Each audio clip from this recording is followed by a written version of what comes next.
மக்களை இதை பாருங்க.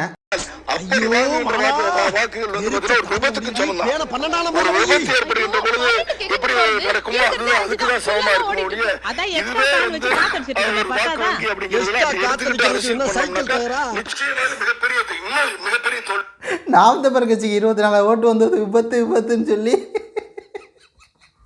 அது ஒரு விபத்துகளில் வாக்கு வந்துடும் அப்படின்னு சொல்லி கதறன்னு கதறிட்டு இருக்காங்கள. அந்த காமெடியை மட்டும் இன்னொரு தடவை கேளுங்களேன், எப்படி கரெக்டாக இருக்கும்.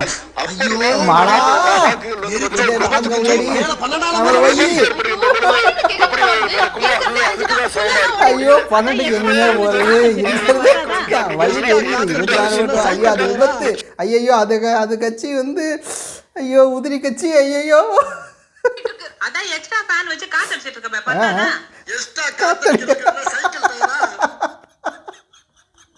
எக்ஸ்ட்ரா காத்து அடிங்கடா அப்படிங்கிற மாதிரி தான் இருக்குது. இவருக்கு பார்த்தீங்கன்னா அக்கா கோவை நர்மதா அக்கா வேறு லெவலில் பதில் கொடுத்துருக்காங்க. அதாவது இவர் சொன்னார்ல நாம் தமிழர் கட்சி வற்ற வாக்கை விபத்துக்கு சமம்னு, அதுக்கு அக்கா சொல்கிறாங்க நீங்கள் படம் கொடுத்து வாங்கின வாக்கு மலத்துக்கு சமம்னு. அதுக்கப்புறம் எதிர்கட்சியை தேர்ந்தவர்கள் திமுகவுக்கு வாக்களித்துள்ளார்கள்னு சொன்னதுக்கு அக்கா சொல்கிறாங்க எதிர்கட்சிக்காரன்ட்ட பணத்தை கொடுத்து வாக்கை வாங்கிட்டு பேச்ச காசு கொடுத்து அதிமுககாரன்ட்ட ஓட்டை வாங்கிட்டு பேச்ச பாருன்னு காரி துப்பியிருக்காங்க. இதில் நம்ம அம்மா சுந்தரவழி வந்துட்டாங்க. சுந்தரவழி சொன்னாங்களா, நீங்கள் பார்த்த தடியெல்லாம் வேறு, நான் பார்த்த தடியெல்லாம் பெருசு. அது சொல்லுது ஒத்த ஓட்டு நாம் தமிழர் கட்சி, ஒத்த ஓட்டு நாம் தமிழர் கட்சின்னு சொல்லுது. 24,000 வாக்கு வாங்கியிருக்காங்க நாம் தமிழர் கட்சி. அதை சொல்ல முடியாமல் ஒரே ஒரு, அதாவது ஈரோடு பெரிய வலசு வாக்குச்சாவடியில் 74 நம்பரில் நாம் தமிழர் கட்சி 8 ஓட்டு வாங்கிருச்சான். அதுக்கு ஒத்த ஓட்டு நாம் தமிழர் கட்சி அப்படின்னு சொல்லி கிண்டல் பண்ணுது. சரி, ஒத்த ஓட்டு நாம் தமிழர் கட்சினா நீங்கள் மே 14 இயக்கத்தை சார்ந்தவங்க நின்னாங்களே, அவங்க எவ்வளோ ஓட்டு வாங்கினாங்கன்னு பார்க்கலாமா? வெறும் 170 ஓட்டு. பெரியார் வாழ்க, பெரியார் வாழ்க. இது பெரியார் மண், பெரியாரே எங்களுக்கு ஒரு மண் இல்லை.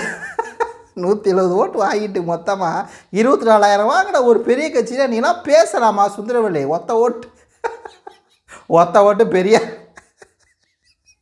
அப்படி தான் சொல்லணும். இதில் இன்னொருத்தர் நாத்தாக்கா ஈரோட்டில் வாங்கிய வாக்குகள் பாயாசத்துக்கு உப்பு போடுவார். இவனுங்க கதறதை பார்த்தா தான் நம்மளுக்கு எப்படி இருக்குது அப்படின்னா குழுன்னு இருக்கும். ஓகே, இதுவரை நாம் தமிழர் கட்சி பார்த்தீங்கன்னா 24,000 ஓட்டுன்னு வச்சுங்களேன். 24,000 ஓட்டு வாங்கிட்டாங்க.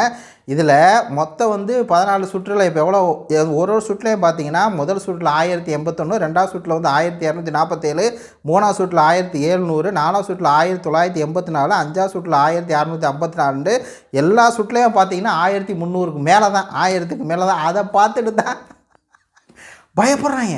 அப்படியே நாம் தமிழர் கட்சிக்காரங்க அந்த ஓட்டு என்றால் அந்த இடத்துக்கு போனாலே உள்ளே போகக்கூடாது. காலையில் அக்கா சீதாலட்சுமியே உள்ளே விடலை, வாக்குச்சாவடி முகவரியே உள்ளே விடலை, வேட்பாளரே உள்ளே விடலை. அதுக்கு தான் அதிமுகரே போட்டிருக்காரு. நாம் தமிழர் கட்சி மட்டும்தான் எதிர்த்து தேர்தல் நிற்கிது.